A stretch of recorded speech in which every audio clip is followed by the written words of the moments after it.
आप कभी परमेश्वर से छिपे नहीं रह सकते, सब कुछ देखते हैं। परमेश्वर की नजर हर समय आप पर है। वो कभी आपके बारे में सोचना बंद नहीं करते। आपके पूरे जीवन भर परमेश्वर कभी एक बार भी आपके बारे में बुरा विचार नहीं करते। या खुश होने के लिए हमें खुश होना चाहिए, लेकिन परमेश्वर ने कभी एक भी बुरा विचार हमारे बारे में नहीं किया और कभी नहीं करेंगे। कभी हम अपने आप को अच्छी बड़ी गड़बड़ियों में डाल सकते हैं, लेकिन शुक्र है परमेश्वर नवीनीकरण के परमेश्वर हैं और जब हम ईमानदारी से उन्हें पुकारते हैं वो हमेशा आएंगे और हमारी मदद करेंगे उस रास्ते पर वापस लाने में जिस पर हमें होना चाहिए। उत्पत्ति अध्याय 21 वचन 14। सो इब्राहिम ने बिहान को तड़के उठकर रोटी और पानी से भरी चमड़े की थैली भी हाजिरा को दी और उसके कंधे पर रखी और उसके लड़के को भी उसे देकर उसको विदा किया। सो वो चली गई और शेबा के जंगल में भ्रमण करने लगी। थैली का जल सूख गया, तब उसने लड़के को एक झाड़ी के नीचे छोड़ दिया और आप उससे तीर भर के हप्पे पर सूर जाकर उसके सामने ये सोचकर बैठ गई कि मुझको लड़के की मृत्यु देखनी ना पड़े।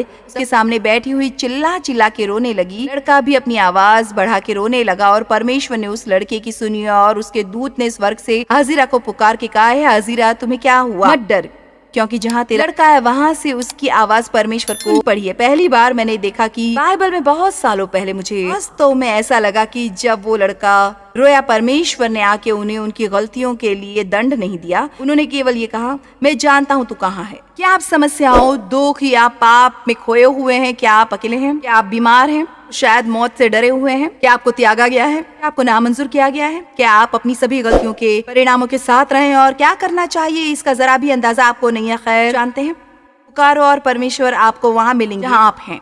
शायद आपको पता न हो आप कहाँ हैं या आप क्या कर रहे हैं, लेकिन परमेश्वर जानते हैं। ये 28 में एक कहानी है याकूब के बारे में और याकूब ने मूल रूप से अपने जुड़वा भाई एसाव की चोरी की थी, उसके पहलौठा होने की आशीष की। पिता मर रहा था और उसने झूठ बोला और धोखा दिया और आशीष ले ली।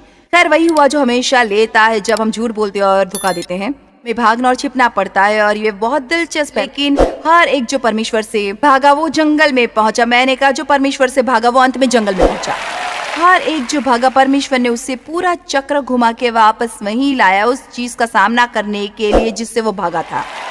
अगर कहती है अपना सिर एक चट्टान पर रख के जमीन पर सो गया अब, लेकिन वहां भी उसे परमेश्वर दिखाई दिया और उससे बात की। वो सो रहा था, उसके सपने में एक सीढ़ी पर खुद को चढ़ते और उतरते देखते और परमेश्वर ने उससे बात की और उसे एक वादा किया, तू जहाँ कहीं है तेरी रक्षा करूंगा और जो कुछ तू करता है उसमें मैं तेरे साथ रहूंगा और तू जानता है मैं तू जो कहेगा वो पूरा करूंगा। भले ही उसने झूठ बोला और धोखा दिया, परमेश्वर ने कहा मैं अपने कहे हुए को तेरे लिए पूरा करूंगा। और तब याकूब ने कहा निश्चय स्थान पर यहोवा है। बहुत बार आप किसी ऐसी जगह पर होते हैं जो आपको लगता है कि पूरी तरह से सबसे खराब जगह है जो आपने कभी अपने जीवन में देखी हो और आप जरा भी नहीं जानते, लेकिन परमेश्वर उस जगह पर हैं।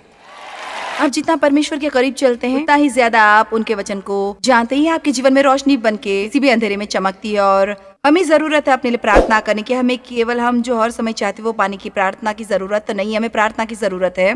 परमेश्वर के हमें काम करे, हमें बदले, वो हमारे जीवन में चीजों को अपने तरीके से रखे। केवल प्रार्थना करना शुरू, परमेश्वर मुझे वो बनाए जो चाहते।